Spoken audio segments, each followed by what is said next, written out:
Hi, ഇന്ന് നമ്മൾ നോക്കാൻ പോകുന്നത് നിങ്ങൾ പ്രണയിക്കുന്ന വ്യക്തി നിങ്ങളെ എങ്ങനെയാണ് കാണുന്നത് എന്ന് നമുക്ക് നോക്കാം. അതിനുവേണ്ടി ഞാനിവിടെ 4 പയൽ വെച്ചിട്ടുണ്ട്. നിങ്ങളുടെ ഇൻറ്റ്യൂഷനോട് ചോദിച്ച് ഏതെങ്കിലും ഒരു പയൽ നിങ്ങൾ സെലക്ട് ചെയ്യുക. നിങ്ങൾ സെലക്ട് ചെയ്തെന്ന് ഞാൻ വിചാരിക്കുന്നു. നമുക്ക് നോക്കാം.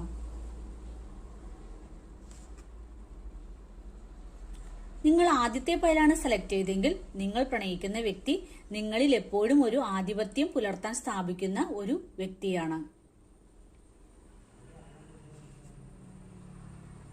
ഇനി നിങ്ങൾ രണ്ടാമത്തെ പയലാണ് സെലക്ട് ചെയ്തെങ്കിൽ ഈ റിലേഷൻഷിപ്പ് എങ്ങനെ കൊണ്ടുപോകണമെന്ന് നിങ്ങൾ ആഗ്രഹിക്കുന്നോ ആ രീതിയിൽ ഇതിനെ മുന്നോട്ട് കൊണ്ടുപോകുവാൻ സാധിക്കും.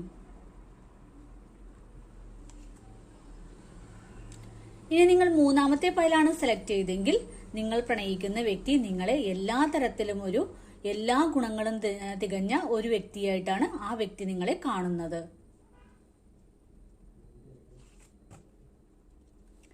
ഇനി നിങ്ങൾ നാലാമത്തെ പയലാണ് സെലക്ട് ചെയ്തെങ്കിൽ നിങ്ങൾ പ്രണയിക്കുന്ന വ്യക്തി നിങ്ങളെ ഒരു ഭാഗ്യം പോലെയാണ് കരുതുന്നത്.